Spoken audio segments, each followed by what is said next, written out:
Bismillahirrahmanirrahim. Assalamualaikum warahmatullahi wabarakatuh. Alhamdulillahirrabbilalamin. Wassalatu wassalamu ala asrofil anbiya'i wal mursalin wa ala alihi washabihi wasallim amma ba'd.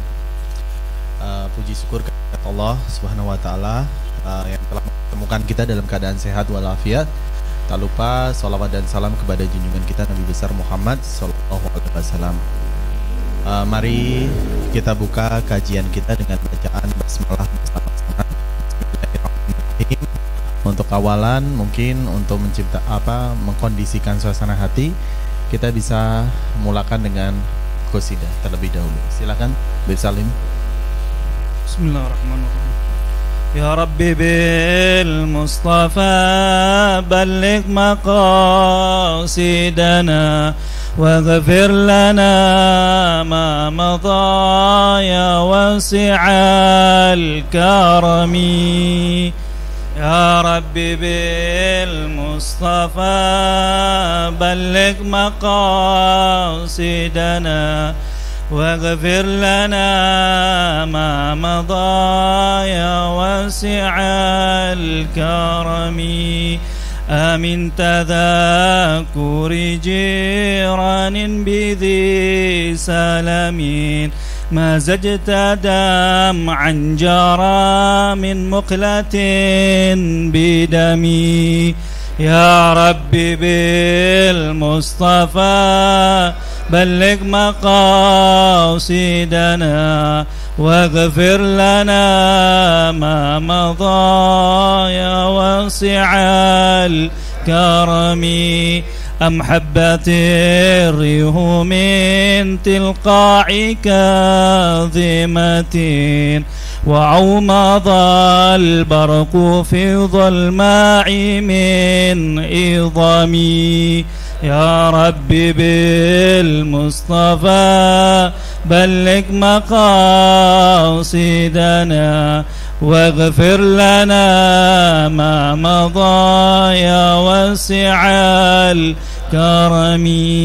فما لعينيك إن كلت كفوفا متى وما لقلبك إن كلت استفيق يا حمي. ربي بالمصطفى بلغ مقاصدنا واغفر لنا ما مضى يا واسع الكرم. أيحسب الصب أن الحب منكتم ما بين منسجم ومضطرم. ربي بالمصطفى بلغ مقاصدنا واغفر لنا ما مضى يا واسع الكرم. لولا الهوى لم تورق دمعا على طلل ولا عرقت لذكر الباني والعالم. مصطفى بلغ مقاصدنا واغفر لنا ما مضى يا واسع الكرم. يا ربي بالمصطفى بلغ مقاصدنا واغفر لنا ما مضى يا واسع الكرم. يا ربي بالمصطفى بلغ مقاصدنا واغفر لنا ما مضى يا واسع الكرم. اللهم صل وسلم وبارك عليه وعلى آله.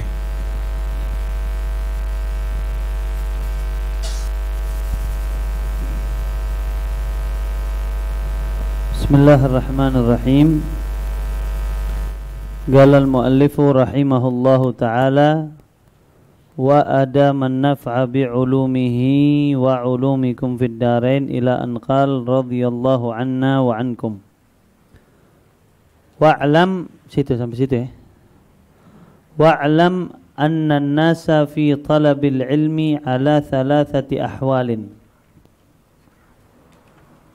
Rajulun talabal ilma liyattakhidhahu zadahu ilal ma'ad wa lam yaqsud bihi illa wajhallahi wad daral akhirah fahadha minal faizin.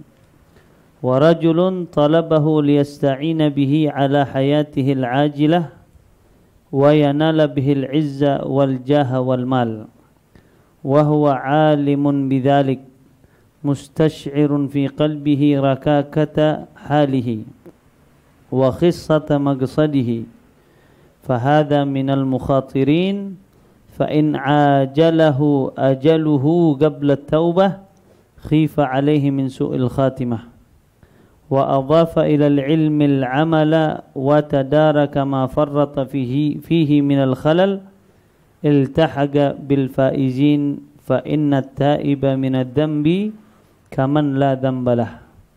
Wa rajulun thalithun istahwadha alayhi asyaitanu fattakhadha ilmahu dhari'atan ila at-takathuri bil mal wa at-tafakhuri bil jah wa at-ta'azzuzi bi kathrati al-atba' wa yadkhulu bi ilmihi kulla madkhalin raja'a an yaqdiya min ad-dunya wa tarahu wa huwa ma'a dhalika yudmiru fi nafsihi annahu 'inda Allahi bimakanah littisamihi bisimatil ulama wa tarassumihi birusumihim fi az-zayy wal mantiq ma'a takalubihi 'ala ad-dunya zahiran wa batinan fahadha minal halikin wa minal hamqa al-maghrurin. Bismillahirrahmanirrahim. Alhamdulillahi rabbil alamin. Wabihi nasta'in ala umurid dunya wad din.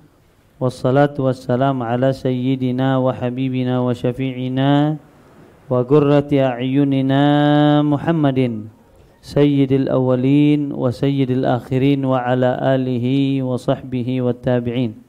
Subhanaka la ilma lana illa ma 'allamtana innaka antal alimul hakim. Rabbi shrah li sadri wa yassir li amri wahlul 'uqdatam min lisani yafqahu qawli, amma ba'd.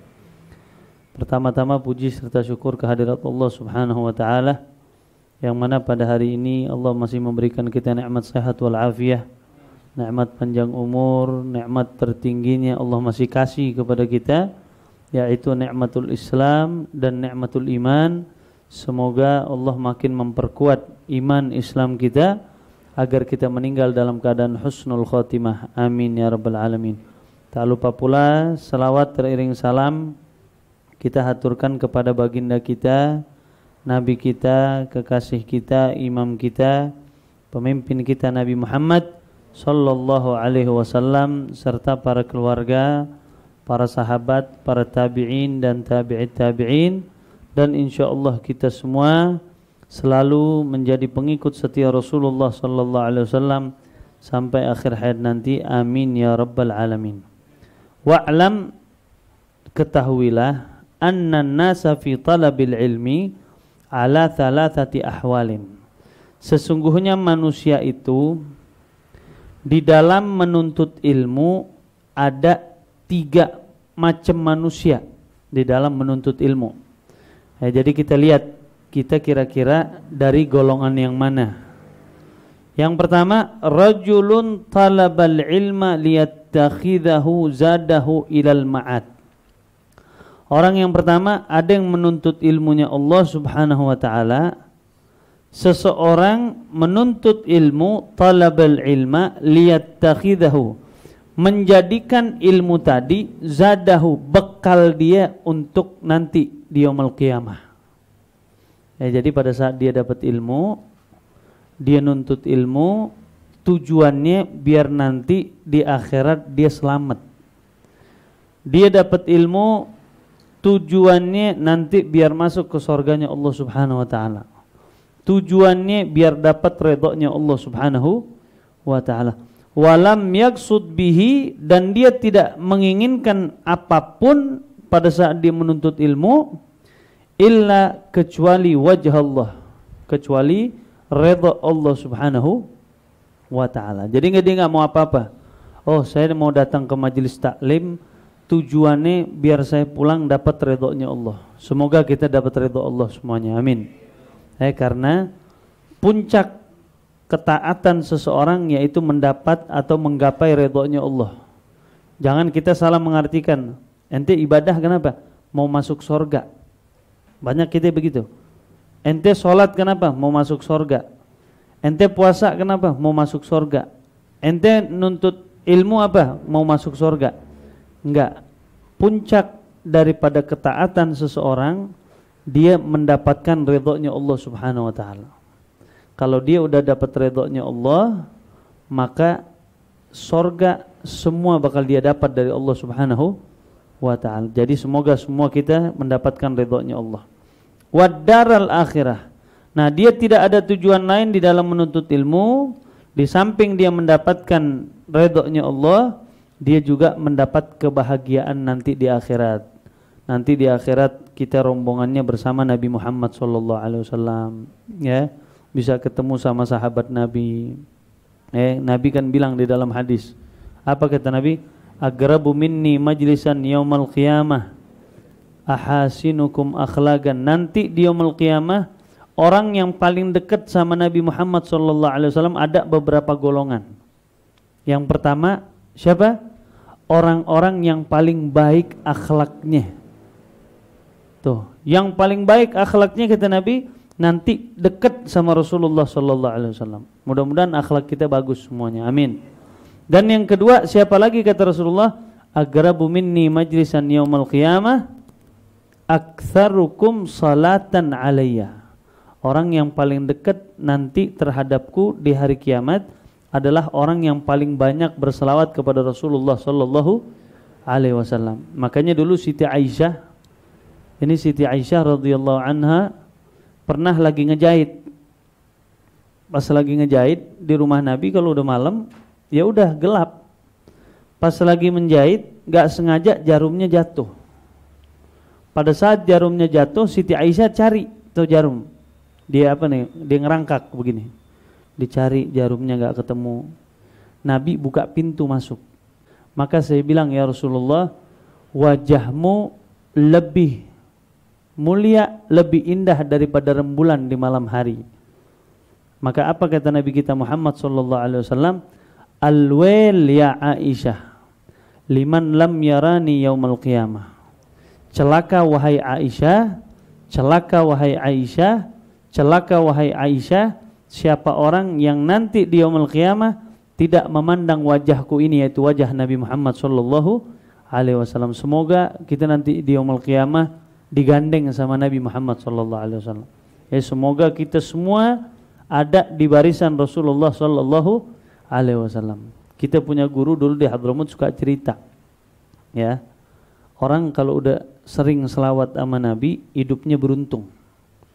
Karena yang bilang Nabi, ada sahabat Nabi pernah nanya, ya Rasulullah, saya kira-kira berapa banyak selawat sama engkau dalam satu hari? Mau berapa banyak terserah. Maka dia bilang, ya Rasulullah, ya udah 1/4 waktu saya jadikan selawat sama Nabi. 1/4. Semuanya selawat sama Nabi itu 1/4 waktu. Nabi bilang, fa in zitta fahuwa khairun lak. Itu bagus 1/4. Tapi kalau engkau bisa lebih itu lebih baik. Akhirnya dia bilang, ya Rasulullah, ya udah an-nisfu ya Rasulullah. Setengah waktu saya jadikan selawat kepada Rasulullah sallallahu alaihi wasallam. Kata Nabi, dzalika khairun. Itu bagus.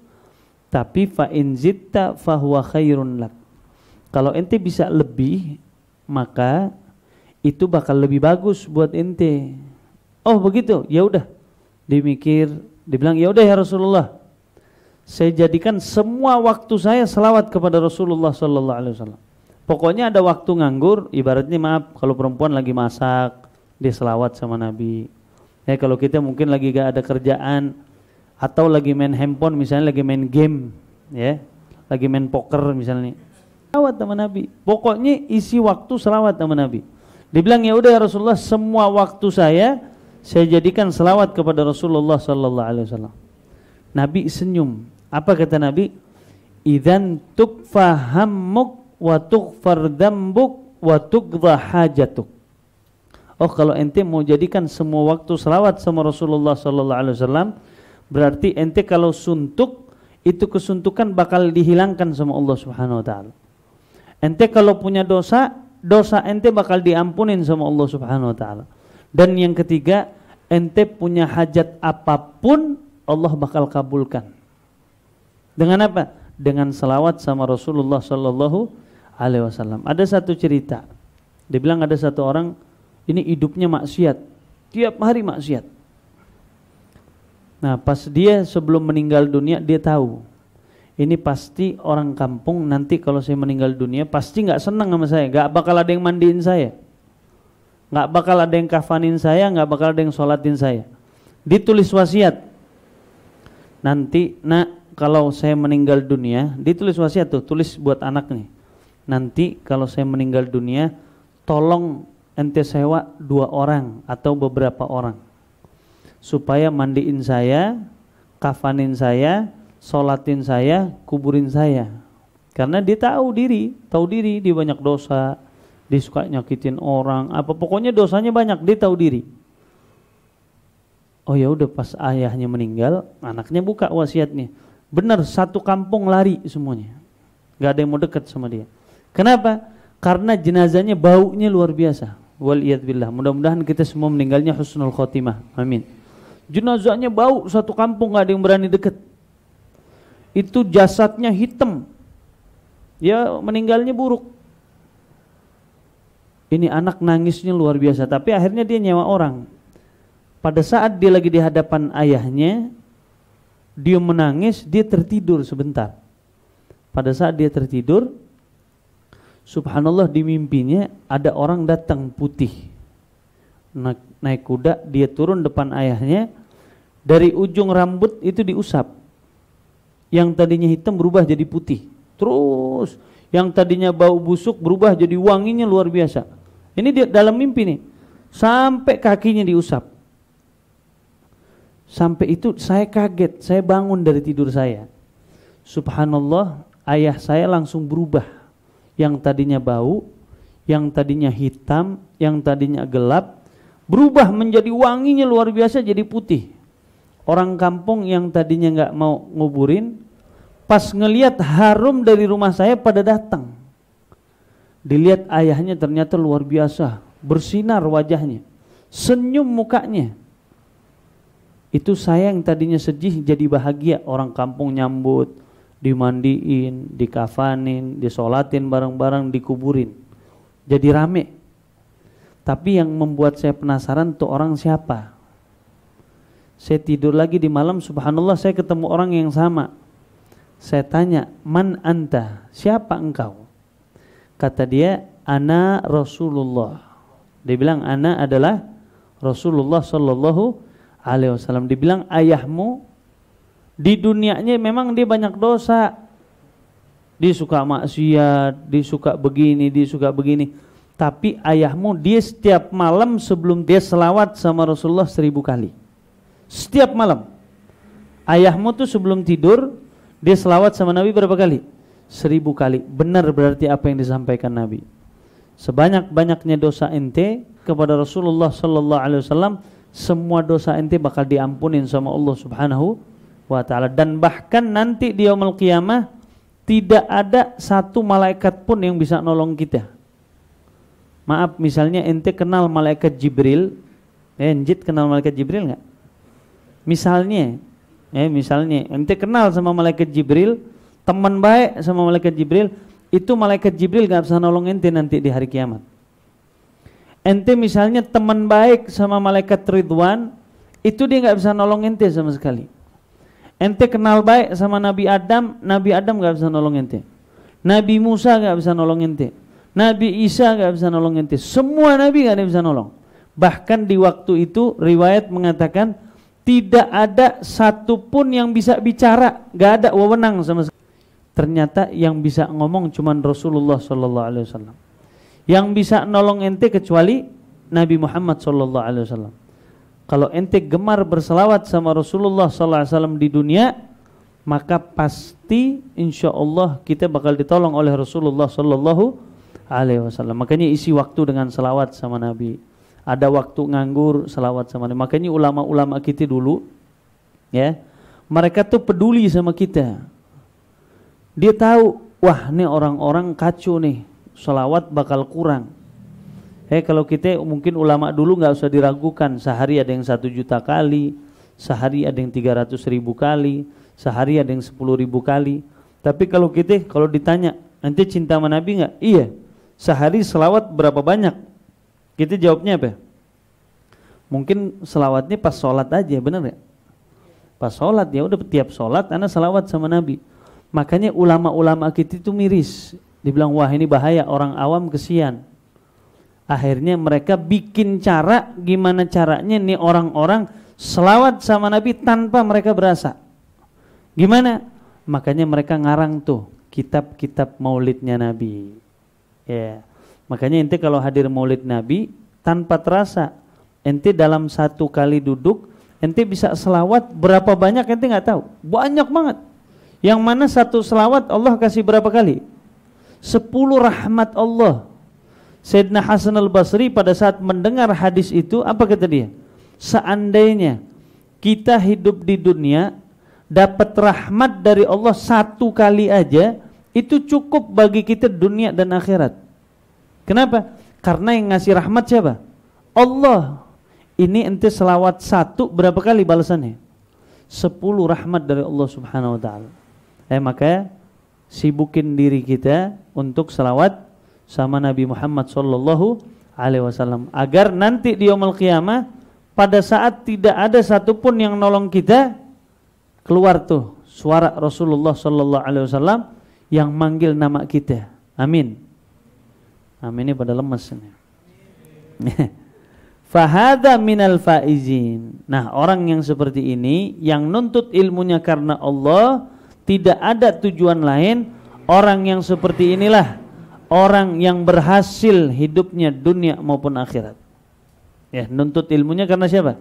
Karena Allah aja udah, jangan ada tujuan lain. Jangan ada tujuan karena atasan, jangan ada tujuan karena urusan dunia, jangan ada tujuan ana mau ini, ana mau itu, supaya ana dipuji, supaya ana diinin, enggak perlu. Saya udah sering cerita, ulama-ulama kita, mereka bisa berhasil hidupnya, kitabnya bisa kita baca sampai detik ini, akhlaknya masih kita dengar sampai detik ini, ternyata mereka nuntut ilmunya karena Allah, nggak ada tujuan lain. Ulama dulu maaf, kalau habis ngarang kitab, ini kitabnya dibuang ke laut dulu. Kalau dilihat kitabnya nggak basah, berarti anak ikhlas karena Allah bikin kitabnya. Tapi coba ente sekarang ngarang kitab, habis ngarang kitab, ente buang ke laut, kemana itu kitab? Nggak tahu tuh kemana. Kenapa? Nggak ada ikhlasnya. Ulama dulu habis ngarang kitab dibakar dulu sama dia. Dilihat, ini kalau ikhlas nggak mungkin dia terbakar. Makanya sampai sekarang kitab-kitab mereka, akhlak-akhlak mereka masih kita dengar. Apa kata Sayyidina Ali bin Abi Thalib karramallahu wajhah? An-nasu mauta wa ahlul ilmi ahya'u. Nanti jasad kita ini bakal gak ada semuanya.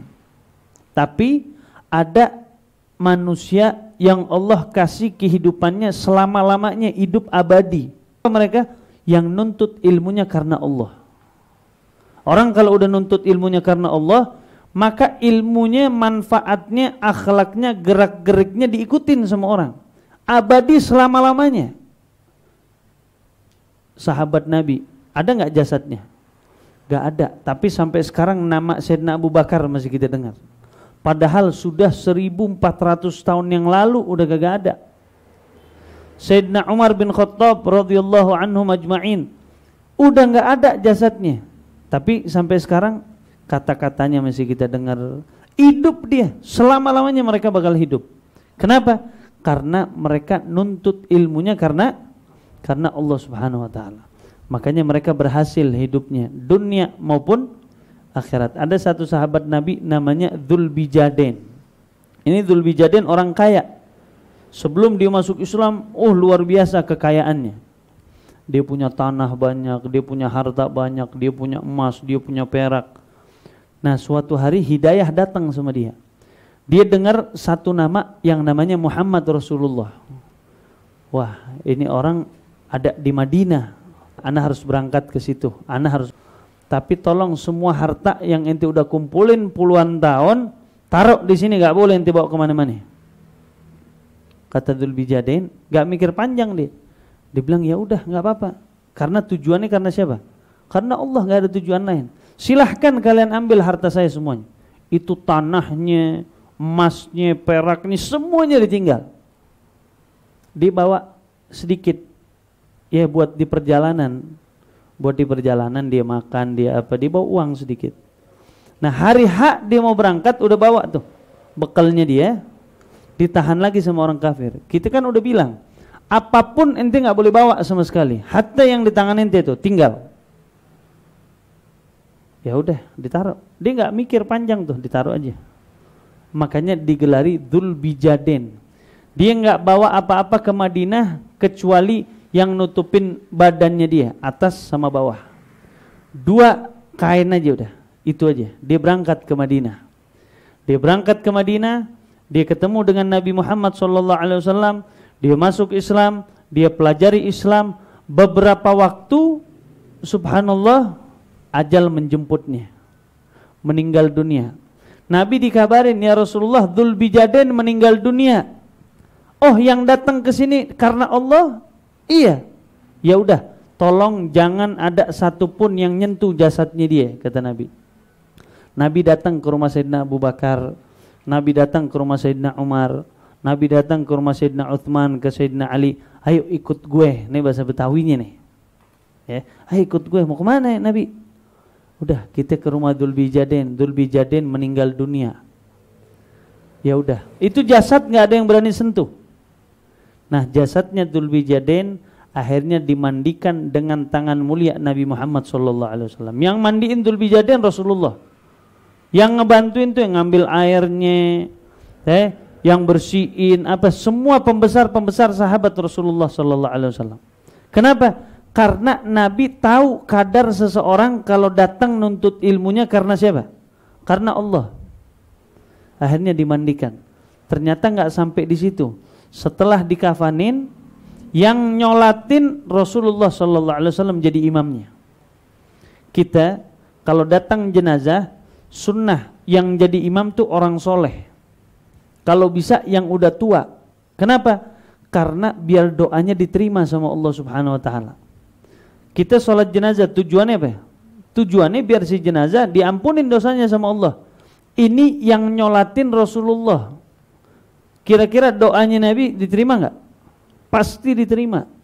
Didoain tuh Allahumma gfir lahu warhamhu wa'afihi wa'fu anhu wa abdil daran khairan min darih wa zaujan khairan min zauji. Didoain tuh sama Nabi. Itu sahabat yang hadir di situ, mereka menangis dan mengatakan apa? Seandainya ya Allah yang meninggal tuh saya.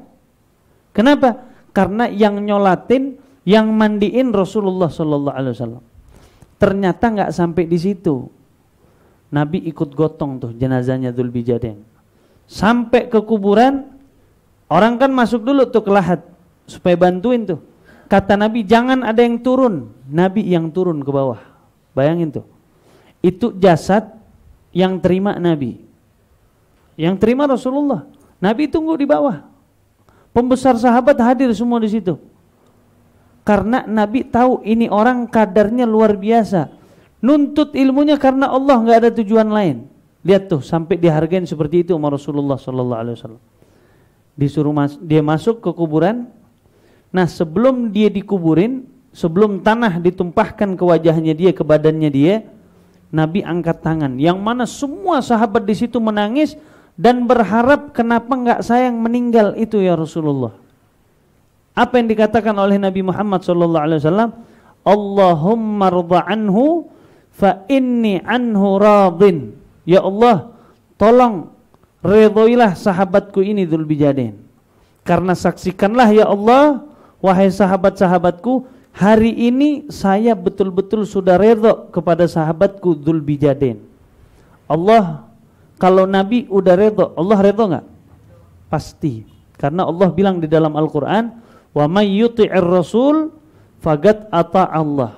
Siapa orang yang taatnya kepada Nabi Muhammad SAW, berarti sama saja dia taat sama Allah. Jadi ada kaitannya tuh. Nabi redho, pasti Allah redho. Makanya beruntung Dzulbijadain. Dia datang ke Madinah nggak punya apa-apa, harta nggak punya, dia cuman punya pakaiannya dia aja tuh. Sampai dia meninggalnya pakai pakaian itu. Tapi dia berhasil hidupnya dunia dan akhirat. Apa ternyata rahasianya? Rahasianya cuma satu. Tujuan dia datang ke Madinah karena siapa? Karena Allah. Makanya kita kalau bertujuan nuntut ilmunya hanya karena Allah Subhanahu wa taala, insya Allah urusan kita dunia akhirat bakal dipermudah sama Allah Subhanahu wa taala. Orang yang meninggal ngucap la ilaha illallah kata Nabi, apa jaminannya? Jaminannya sorga. Ternyata orang yang ngucap la ilaha illallah pada saat dia meninggal itu gak mudah. Mungkin di sini ada dokter-dokter seperti Dokter Asad, Dokter Fauzi, ya. Mereka lebih tahu, mungkin pernah ngadepin orang meninggal dunia. Banyak muslimin di rumah sakit kita, kalau kita lihat dia muslim, tapi pada saat dia meninggal dia nggak bisa ngucap la ilaha illallah. Kenapa? Karena di dalam kehidupannya dia tetap mengharapkan sesuatu dari orang lain. Dia mau ibadah tapi mau dipuji sama orang lain. Dia mau sedekah mau dipuji sama orang lain. Dia mau datang ke majelis taklim mau dipuji sama orang lain. Maka orang yang seperti ini waliyadbillah berarti bertujuan hidup bukan karena Allah Subhanahu wa taala. Padahal Allah udah tegesin di dalam Al-Qur'an. Wa ma khalaqtul jinna wal insa illa liya'budun. Saya tidak ciptakan kaum manusia, kaum jin kecuali untuk menyembah Allah Subhanahu wa taala. Allah bilang juga di dalam hadis qudsinya. Apa kata Allah? Ya ibna Adam, khalaqtuka lil ibadah fala tal'ab. Wahai anak cucu Adam, saya ciptakan kalian untuk ibadah, jangan main-main di dunia. Ente kalau mau kerja niatin yang baik. Ana mau berangkat kerja, niatin buat anak istri ente.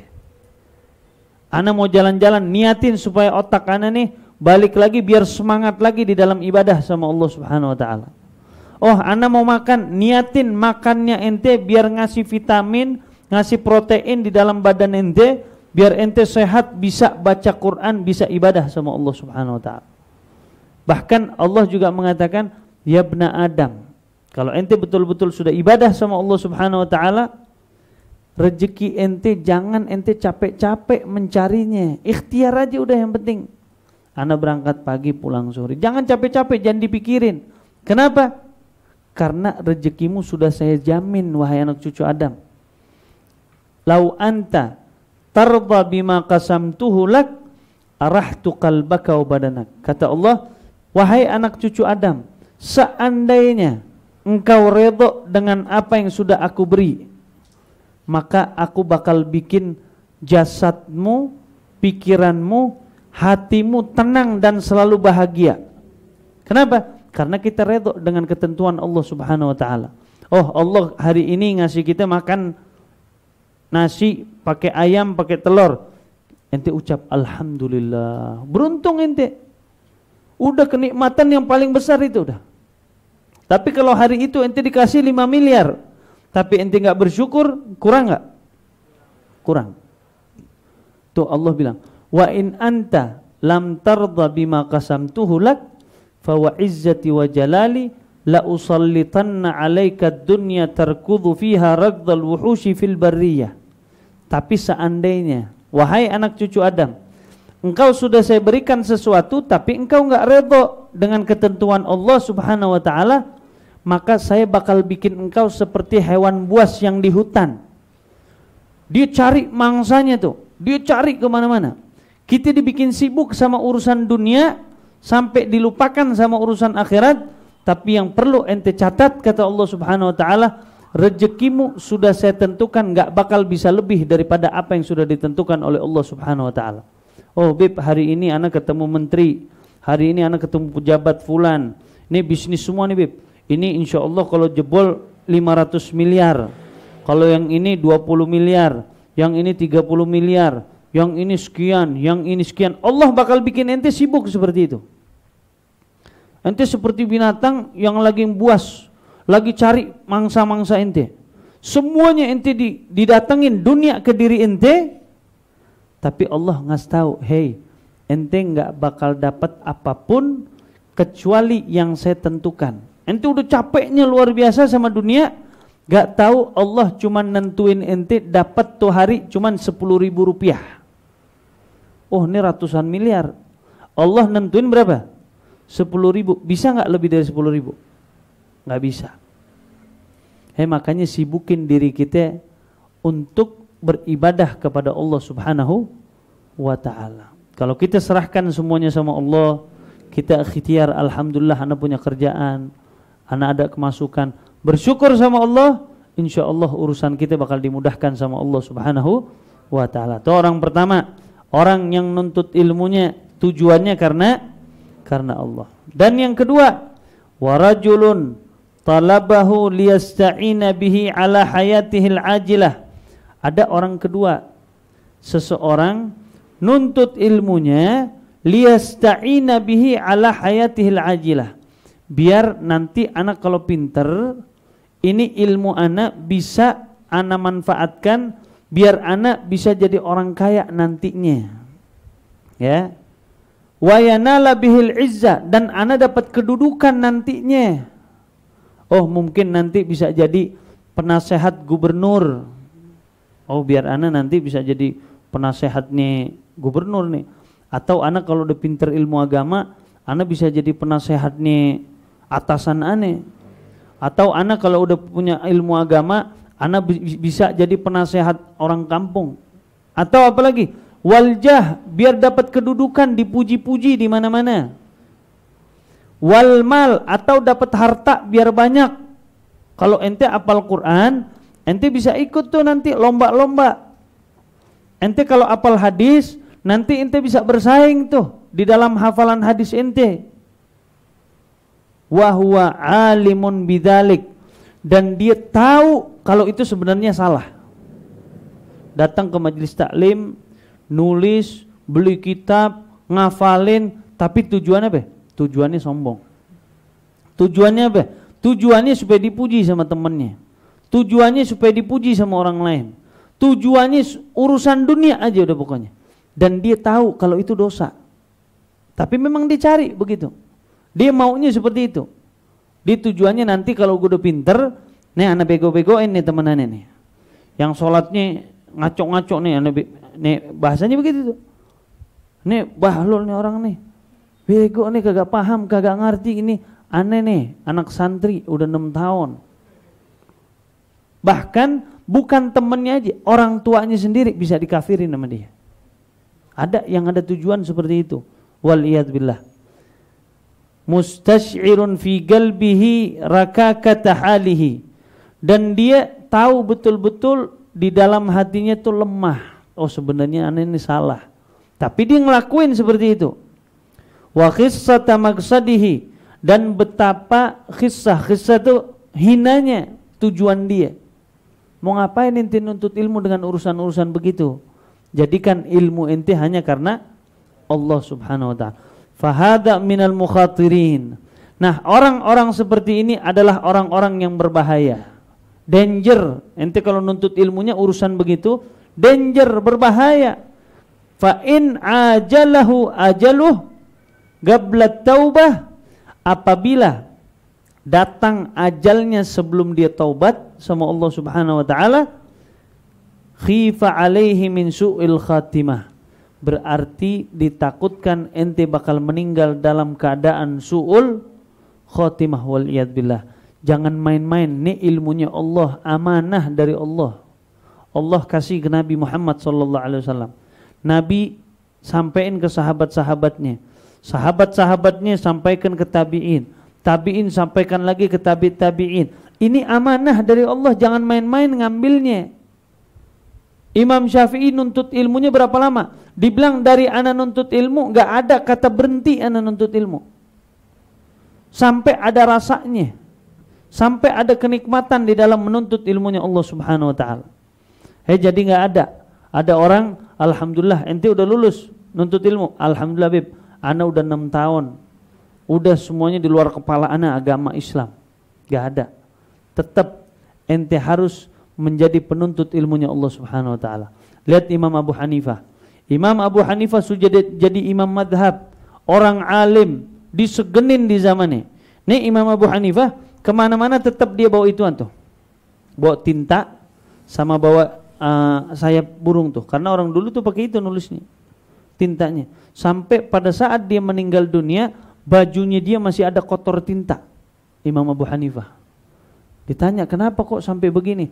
Imam Abu Hanifah berharap dia meninggal dalam menuntut ilmunya Allah Subhanahu wa taala. Ya, jadi hati-hati, jangan pernah kita menuntut ilmu dengan urusan-urusan dunia seperti ini. Urusan harta, nanti kalau gue punya ilmu agama, nanti gue bisa ditarik tuh sama bos.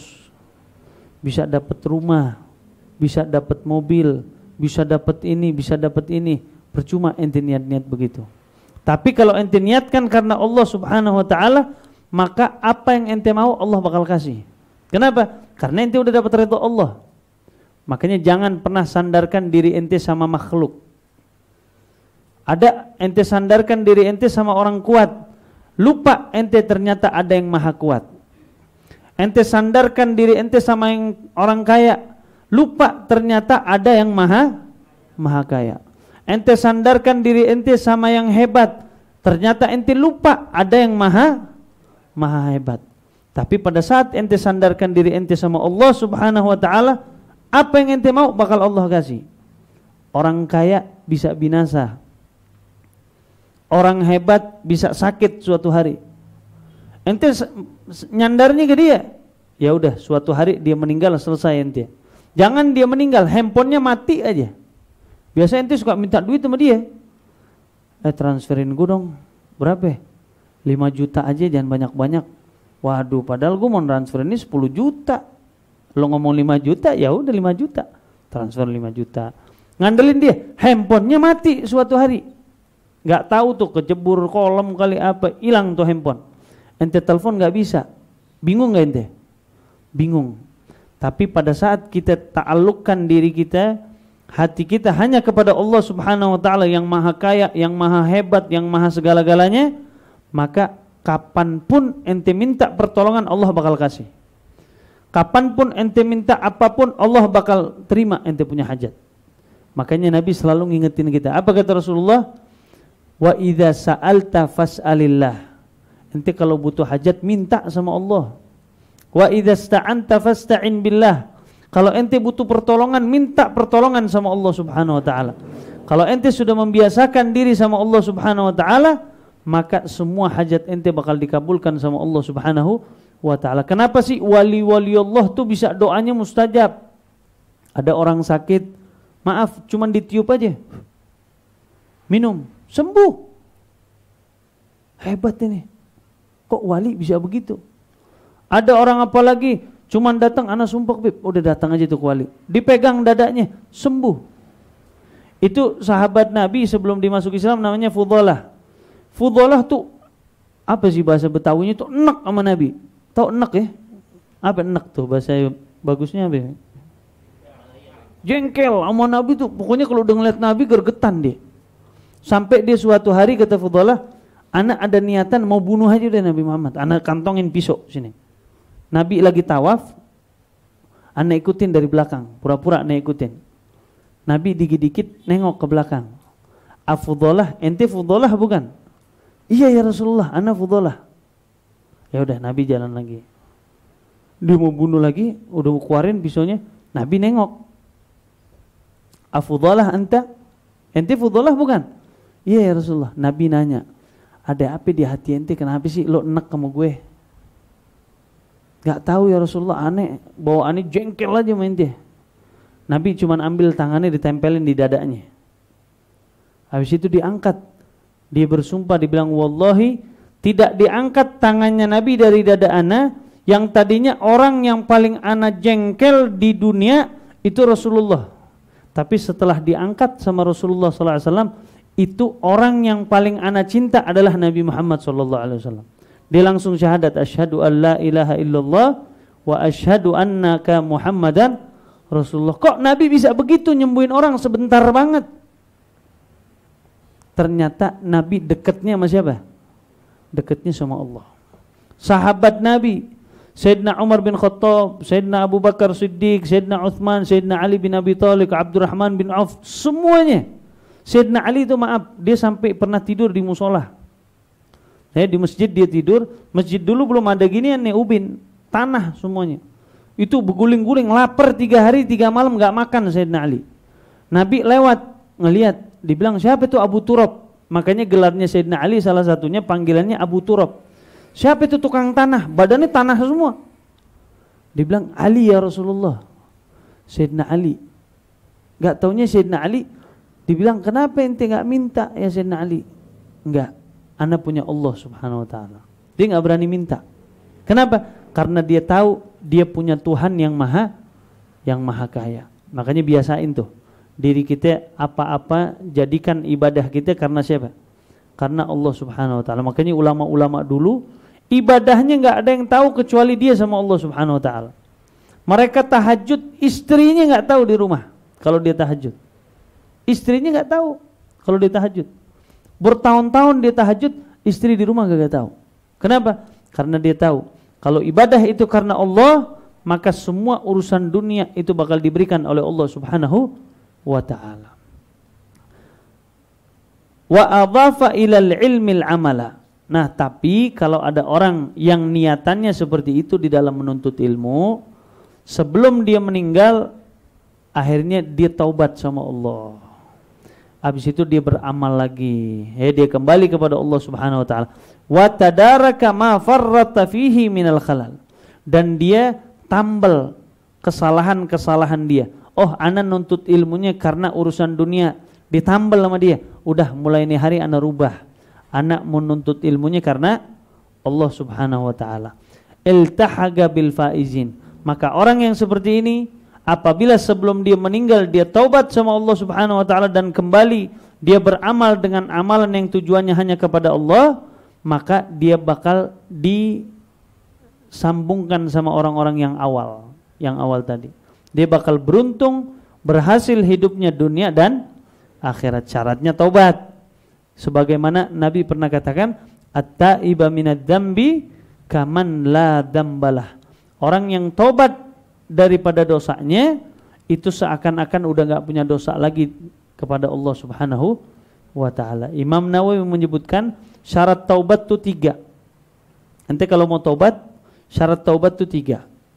Yang pertama itu ente menyesal dengan perbuatan dosa yang ente lakuin. Makanya Nabi bilang di dalam satu hadis, an-nadamu taubah. Penyesalan itu sudah dikatakan taubat kepada Allah Subhanahu wa taala. Ente enggak salat, taubat, astagfirullahaladzim. Nyesel anak gak salat. Ente ngomongin orang, nyesel. Pokoknya ada penyesalan. Nah, itu syarat taubat pertama. Yang kedua, at-tarku ila tilkal ma'siyah. Tinggalin tuh maksiat. Nah, itu taubat namanya. Jangan maaf, laki-laki nih ngeliat paha cewek, astagfirullahaladzim, astagfirullah, matanya ngeliatin tetap. Berarti bukan taubat itu namanya. Tetap dosa masih berjalan. Kalau taubat ente tinggalin itu maksiat. Dan yang ketiga, ente harus ada azam atau ada niatan untuk tidak mau melakukan dosa itu lagi. Jangan nyesel, ditinggalin tuh dosa, bilang di dalam hatinya, nanti kalau memang ada kesempatan ana mau begitu lagi. Nah, itu bukan taubat namanya itu. Itu kalau hubungan kita sama Allah dosanya. Tapi kalau hubungan kita ada sama manusia, ditambah satu lagi. Apa? Kembalikan hak mereka. Misalnya duitnya kita ambil. Nah, pertama ente nyesel, yang kedua ente tinggalin, yang ketiga ente niat biar ente gak mencuri lagi, yang keempat kembaliin tuh duit. Ente mencuri 100.000, kembaliin. Atau ente minta redhonya itu orang, maafin yang mencuri kemarin tuh saya. Atau ente menggibahin orang, menggunjing orang. Yang keempat ente minta maaf, maafin kemarin lu gue omongin. Ngomong apa lu? Ente ceritain, maafin ya, dimaafin alhamdulillah. Nah, itu syarat taubat. Kalau kurang satu, maka itu bukan taubat kepada Allah Subhanahu wa ta'ala. Maka Allah mudah-mudahan ampunin semua dosa kita, biar kita bisa meninggal dalam keadaan husnul khotimah. Amin ya rabbal alamin. Dan orang yang ketiga, warajulun thalithun. Ada laki-laki yang ketiga atau seseorang yang ketiga. Siapa dia? Istahwadha alaihi syaitan. Dia sudah diliputi oleh syaitan, ya, dikelilingi oleh syaitan. Fattakhadha ilmahu dhari'atan ila takatsuri bil mal. Dia menjadikan ilmunya dia dhari'atan. Dhari'atan itu wasilah ila takatsuri bil mal, biar hartanya dia banyak. Oh, nanti kalau ana sudah banyak uang ilmu ana pokoknya mau menjadikan duit ana makin banyak. Terus wattafakhur bil jah, dan sombong-sombongan di dalam kedudukan. Watta'azzuzi bi kathratil atba', dan merasa bangga dengan pengikutnya yang banyak. Dibangga tuh muridnya, Masya Allah. Ente punya murid berapa? 10.000 orang. Alhamdulillah.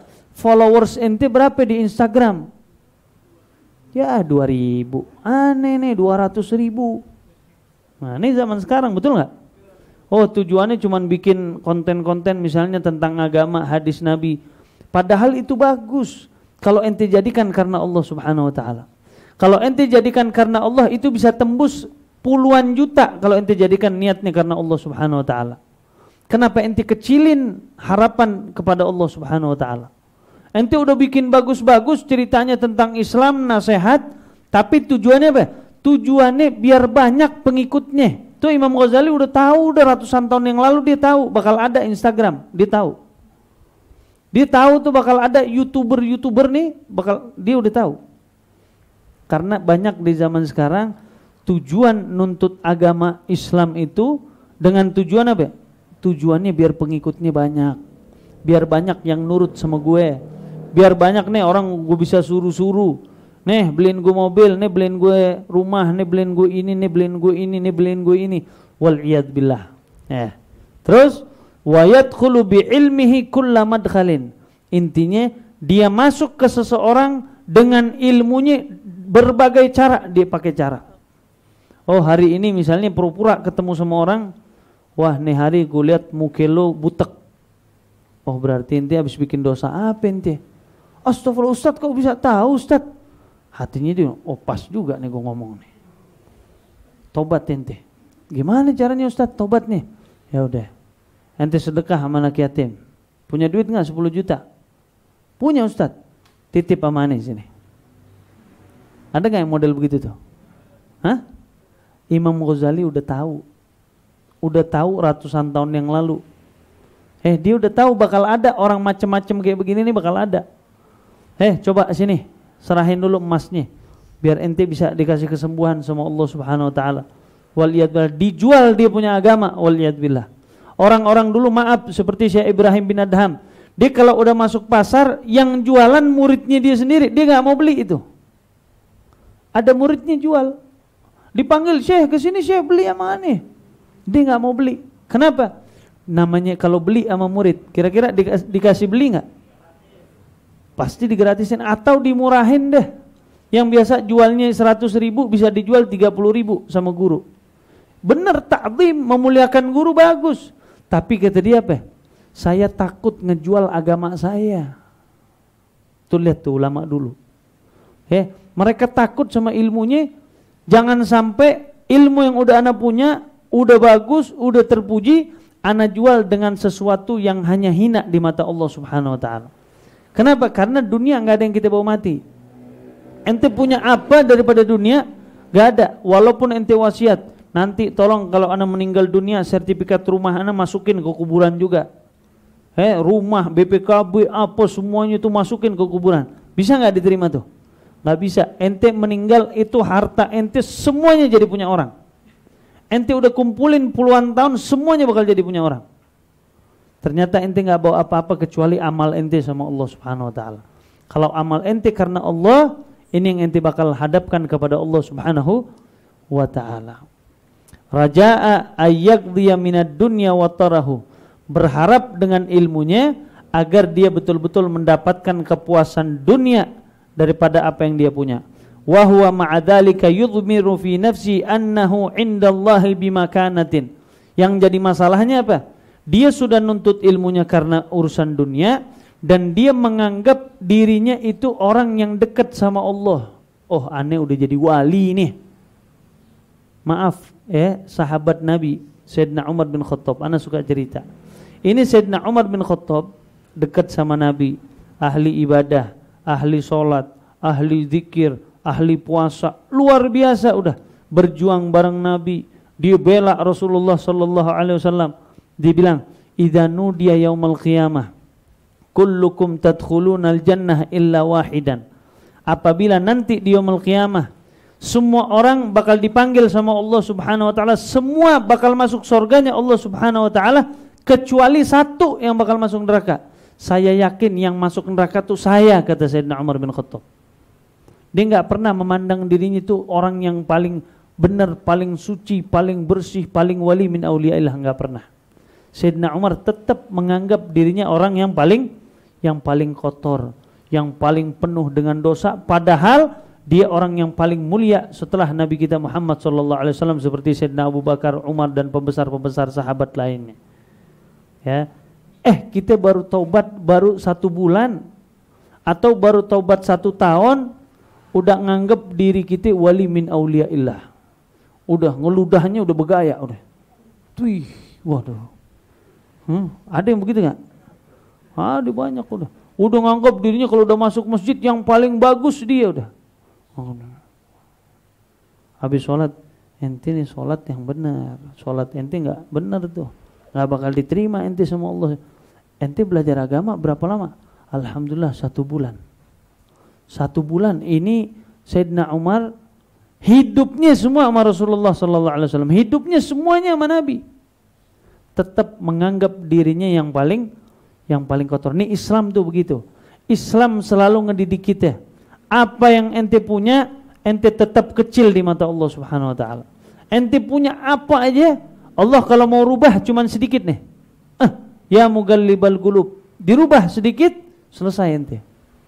Ente cuman sombong sedikit sama ente punya ibadah, Allah rubah, tek, besok ente jadi maksiat. Waliyadzubillah. Dulu Syekh Abdul Qadir Jailani lagi jalan. Pas dia lagi jalan ngelihat ada orang mabok. Dia lagi mabok, ini orang udah mabok parah. Syekh Abdul Qadir Jailani lewat. Tapi orang maboknya dulu mungkin orang soleh kali ya. Dia bilang, Syekh Abdul Qadir, kira-kira bisa enggak? Dia cuma nanya aja, bisa enggak kira-kira? Kata dia bisa.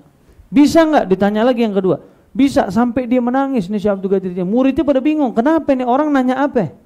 Di pertanyaan pertama dia bilang, Syekh Abdul Qadir, kira-kira Allah mampu enggak ngerubah ana jadi ente jadi aneh? Makanya ana nangis, ana takut, ana dijadiin pemabok, ana meninggal dalam keadaan su'ul khotimah.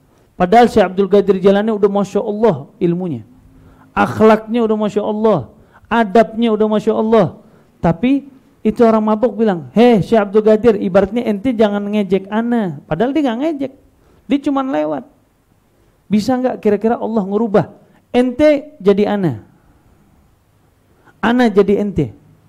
Maka dia bilang mampu Allah Subhanahu wa taala. Allah cuma bilang kun fayakun, berubah itu orang. Makanya hati-hati. Jangan pernah kita bangga dengan apa yang kita punya. Tuh, orang yang ketiga, dia nuntut ilmunya tujuannya urusan-urusan begitu tuh. Urusan dunia wal iyad billah. Maka sampai menganggap dirinya nih orang dekat sama Allah Subhanahu wa taala. Maka kita jangan pernah merasa puas dengan ibadah kita. Alhamdulillah, tahajud ana tadi malam Habib nangis ana yakin anda dekat sama Allah Subhanahu wa taala. Belum, ente masih jauh sama Allah. Ana alhamdulillah udah puasa Senin Kemis Habib, ana enggak pernah tinggal. Puasa Ramadan ana enggak pernah tinggal. Ana salat 5 waktu udah Masya Allah. Ana udah dekat sama Allah. Enggak, ente masih jauh sama Allah Subhanahu wa taala. Tetap ente masih kotor. Tetap ente butuh mensucikan ente punya diri agar pada saat ente meninggal dunia betul-betul dalam keadaan husnul khotimah. Maka Allah bilang di dalam Al-Quran apa? Wa'bud rabbaka hatta ya'tiyakal yakin. Menyembahlah engkau kepada Allah Subhanahu wa taala sampai kapan? Sampai datang kematian. Keyakinan di sini artinya kematian. Datang kematian, nah baru ente bisa tentuin ente kira-kira selamat apa enggak. Kalau ente meninggalnya dalam keadaan sujud, dalam keadaan baca Quran, dalam keadaan nuntut ilmu, dalam keadaan lagi bakti sama kedua orang tua ente, insyaallah ente nanti kelak masuk ke surganya Allah Subhanahu wa ta'ala. Semoga Allah jadikan kita sebagai orang yang seperti itu. Amin ya rabbal alamin. Wa huwa ma'adzalika yudhmiru fi nafsihi annahu 'inda Allahi bimakanah littisami bisimatil ulama. Kenapa dia menganggap dirinya orang yang hebat atau ulama atau menganggap dirinya wali min auliyaillah? Modalnya ternyata pakaiannya pakaian ulama. Itu belum tentu. Oh, pakai kopiah, pakai baju koko, pakai sarung, sarungnya BHS lagi. Udah nganggap dirinya aneh, udah kayak Haji Ma'ruf Amin, udah kemana-mana pakai BHS. Udah nganggap dirinya udah hebat. Padahal belajar agamanya baru, masih riya, masih ada tujuan urusan-urusan dunia. Waliyadzubillah. Wa tarasumihi birusumihim fi zayyi wal mantiq, dan cara ngomongnya udah gaya-gayaan seperti ulama. Cara ininya pakai sifat mata, waduh jenggotnya diukir-ukir. Jenggot baru 3 diukir, dinaikin satu diginiin. Hati-hati. Ma'atakalubihi ala dunya zahiran wa batinan. Di samping itu takalubihi ini diambil daripada seperti sifatnya seorang anjing. Yang mana anjing tadi kalau dia udah ngeliat makanan dia kira-kira gimana? Kayak gimana kan dia kayak ngeluarin lidahnya itu. Ganas. Nah sama seperti orang yang dia nuntut ilmu agamanya tujuannya urusan-urusan dunia. Udah nganggap dirinya hebat, udah nganggap dirinya ustadz, gak taunya batinnya dia sama dunianya luar biasa. Cintanya. Fahada minal halikin. Nah, orang yang seperti ini orang yang bakal dibinasahkan oleh Allah Subhanahu wa ta'ala. Al-halikin dia orang yang binasa. Wa minal hamqa al-maghrurin, dan daripada orang-orang yang bodoh yang ditipu dengan tipuan-tipuan setan wal iyad billah. Maka semoga Allah Subhanahu wa ta'ala menjadikan kita betul-betul hamba-hambanya Allah yang betul-betul nuntut ilmunya karena Allah Subhanahu wa ta'ala, tidak mengharapkan apapun kecuali redha Allah Subhanahu wa ta'ala, dan mudah-mudahan redha tersebut kita dapat dan kita meninggal dalam keadaan husnul khatimah. Amin ya rabbal alamin. Fadhal. Ya, alhamdulillah, jazakumullah khair katsir buat Bi Rahmat Masyura.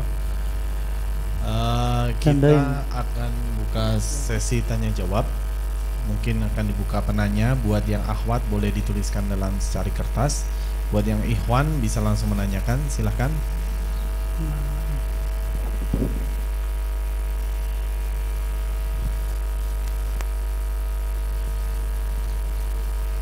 Pak Syahroni mau nanya?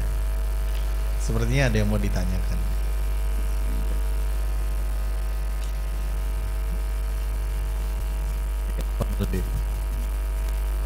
Ini bukan nanya, ini curhat nih. Assalamualaikum ya Habib, punten mau tanya. Seolah ilmu itu adalah amanah yang besar sehingga harus disebarkan supaya menjadi yang bermanfaat. Bagaimana baiknya atau apakah ada cara khusus untuk menularkan ilmu-ilmu tersebut supaya bermanfaat? Sedangkan di sisi lain jadi takut untuk menuntut ilmu dan belum bisa menularkannya menjadi bermanfaat. Intinya begini, ilmu itu ente tularin gak harus dengan ucapan. Makanya Nabi selalu bilang apa? Ballighu anni walau ayah. Sampaikan tentang Nabi Muhammad SAW walaupun satu ayat. Makna satu ayat apa? Walaupun sedikit. Ente taunya apa, sampaikan. Nah, penyampaian itu gak harus dengan ucapan. Bisa penyampaian dengan akhlak ente yang berubah. Dengan ente datang ke majelis taklim, ente yang tadinya misalnya ninggalin sholat, jadi rajin sholat. Nah itu bisa dicontoh sama orang. Ya, ente sholat depan teman ente nggak sholat, ente sholat depan dia. Hari pertama mungkin dia cuma nganggap, wah ini baru tobat nih. Hari kedua ente sholat lagi, hari ketiga ente sholat lagi, ente nggak ngucap. Hari keempat ente sholat lagi, lama-lama dia bakal malu sendiri. Dia bilang, masa gue kagak sholat sih. Lama-lama dia bakal terpengaruh sama ente. Intinya seorang muslim itu gak harus dia punya kapasitas untuk bisa nasihatin orang. Makanya Nabi selalu bilang, man ra'a minkum munkaran falyughayyirhu biyadihi bilisanihi biqalbihi fahuwa min adhafil iman. Siapa orang yang melihat ada orang yang bersalah, ente tahu, ente nuntut ilmu, maka Nabi kasih solusi 3. Ente rubah dengan tangan ente kalau ente ada kekuasaan. Ente rubah dengan lisan ente kalau ente punya apa? Punya wewenang, ente bisa nasihatin orang dengan lisan. Ente nggak bisa, fabi galbi. Galbi ini artinya luas, bisa akhlak, bisa doa. Nah, kalau ente berakhlak yang baik, itu bisa dicontoh sebagaimana Nabi kita Muhammad SAW. Banyak sahabat-sahabat yang tadinya belum kenal Nabi, dia ketemu Nabi, Nabi gak nasehatin. Tapi karena dia lihat akhlak Rasulullah SAW yang baik, akhirnya mereka masuk Islam. Ngelihat sabarnya Nabi, mereka masuk Islam. Ngelihat adabnya Nabi, mereka masuk Islam. Ngelihat etikanya Nabi, mereka masuk Islam. Nah, kita juga begitu. Gak harus kita terus ceramah dan yang lainnya. Dan yang kedua, ilmu itu kayaknya besar kalau memang kita besarkan. Sesuatu itu bakal terasa sulit kalau kita persulit. Nabi sudah bilang, innad dina yusrun, sesungguhnya agama ini mudah. Tapi bagi siapa? Bagi yang menganggap itu mudah. Oh, ternyata sholat duha kayaknya berat banget, Beb, sholat duha. Berat gak? Berat. Tapi kalau ente paksakan diri ente ambil wudu, ente sholat duha, lama nggak? Lamaan mana ente main catur? Ada nggak kira-kira main catur semenit atau 2 menit? Ada nggak? Gak ada tuh, ribut kali, langsung begini aja tuh selesai. Tapi kalau sholat duha, ternyata subhanallah, ente habis sholat duha cepet ngasih ente ketenangan. Pada saat ente menganggap ibadah itu mudah, maka ente bakal dimudahkan sama Allah Subhanahu Wa Taala. Tapi kalau dari awal ente menganggap, oh, nih minum aqua nih sulit, kayaknya anak ngambilnya harus ke sono dulu.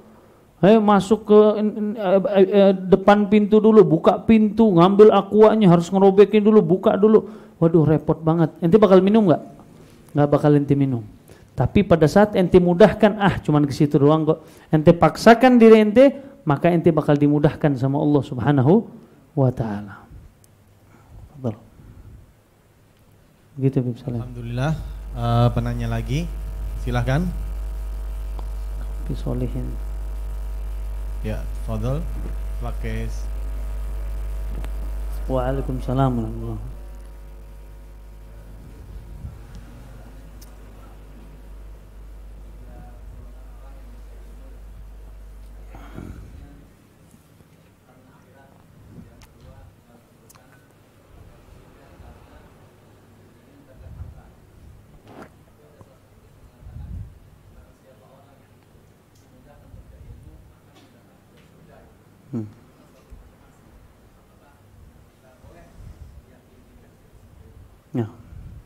Ada hadis Nabi. Nabi pernah bersabda begini, man salaka tariqan yaltamisu fihi ilman sahhalallahu tariqan ilal jannah. Siapa orang yang menjadikan waktu-waktunya dia atau dirinya untuk selalu menuntut ilmunya Allah Subhanahu Wa Taala, maka Allah akan mempermudah dia untuk masuk ke surganya Allah Subhanahu Wa Taala. Ya. Siapa dia? Apabila dia menuntut ilmunya karena betul-betul tujuannya hanya kepada Allah Subhanahu Wa Taala, bukan dengan tujuan dunia. Kalau orang tersebut tujuannya tujuan dunia, maka dia bakal dijalanin juga, tapi jalannya berbeda. Kemana? Dia bakal dimasukin ke nerakanya Allah Subhanahu Wa Taala. Karena ada hadis lain, Nabi bilang, ma min kharijin kharaja min baitihi fi talabil ilmi illa liyumari bihi sufaha aw liyatakabbara bainal ulama adkhalahu Allahun nar. Tidak ada seseorang yang keluar dari rumahnya, dia tujuannya nuntut ilmu, tapi ada tujuan lain di situ. Apa tujuannya? Liyatakabbara bainal ulama. Nanti kalau saya pinter, saya mau sombong-sombongan sama yang lain. Kalau saya pinter, nanti supaya orang-orang tuh muji saya, supaya saya dapat kedudukan di masyarakat. Maka orang yang bertujuan nuntut ilmunya itu, maka Allah bakal masukkan dia ke nerakanya Allah Subhanahu Wa Ta'ala waliyadbillah. Jadi makna hadis tadi adalah menuntut ilmunya karena Allah Subhanahu wa taala. Ya. Fadhal. Ya, alhamdulillah. Mungkin Ane mau menanyakan Bib terkait gini, keutamaan tadi Habib bilang sholawat, ulama-ulama dulu tentang sholawat, dan Nabi yang mengajarkan sholawat. Sebenarnya mungkin ada yang bingung, cuma ingin memperkuat aja bahwasanya sholawat itu bukan kebutuhan Nabi gitu loh. Maksudnya Nabi mengajarkan sholawat itu bukan kebutuhan Nabi, karena Nabi udah dijamin Allah masuk surga gitu. Ini untuk apa ya Beb? Buat apa, paradigma setan mau masukin kita sehingga beranggapan bahwasanya itu kebutuhan Nabi. Nah itu biar diperkuat lagi Beb. Ya. Bahwasanya sebenarnya manfaatnya buat kita juga gitu.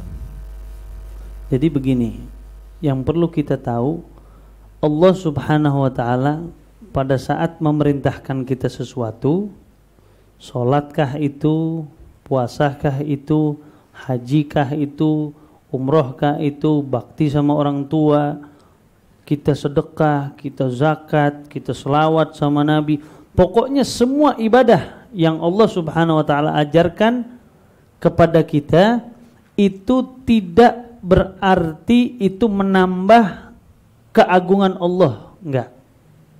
Bukan berarti menambah keagungan Nabi Muhammad SAW dengan ente selawat seperti tadi dokter tanya. Yang perlu kita tahu apa? Allah membuat hal tersebut dengan tujuan apa? Dengan tujuan biar kitanya hidupnya bahagia dunia dan akhirat. Sama seperti begini, ada orang kerja sama bos, dia kerja sama bosnya. Semakin dia jujur, semakin dia berbuat baik, semakin apapun perintah bosnya diikutin, maka gajinya makin besar. Betul nggak?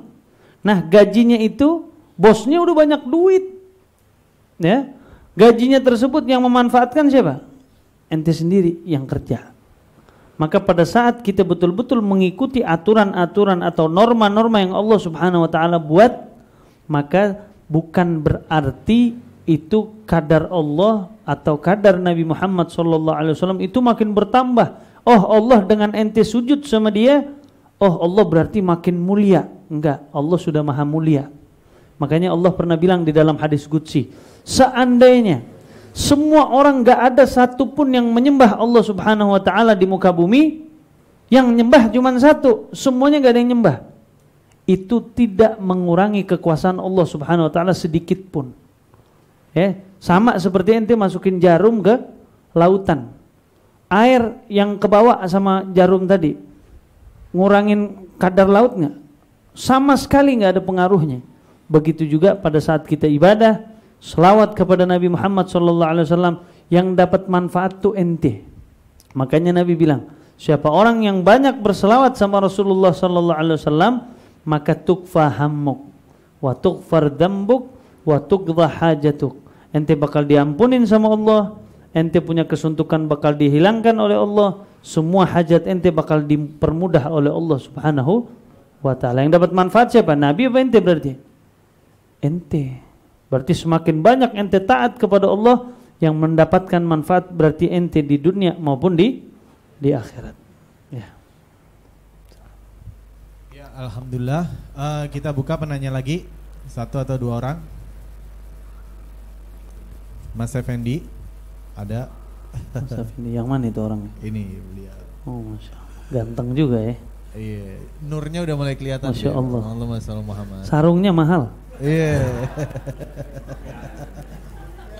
Iya.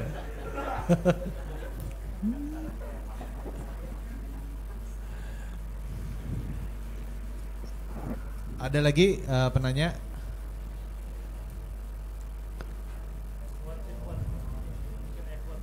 Mau akhwat? Ada yang mau menanyakan? Boleh pakai secari kertas.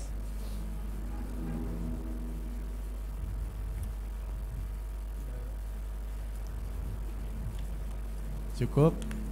Mungkin kajian kali ini kita cukupkan. Kita tutup dengan doa kafaratul majlis. Subhanakallahumma wa bihamdika asyhadu an la ilaha illa anta astaghfiruka wa atubu ilaik. Dan nanti akan pimpin sama Habib Salim untuk doa dulu sebelumnya. Jazakallahu khair katsir. Wassalamualaikum warahmatullahi wabarakatuh. Waalaikumsalam warahmatullahi wabarakatuh.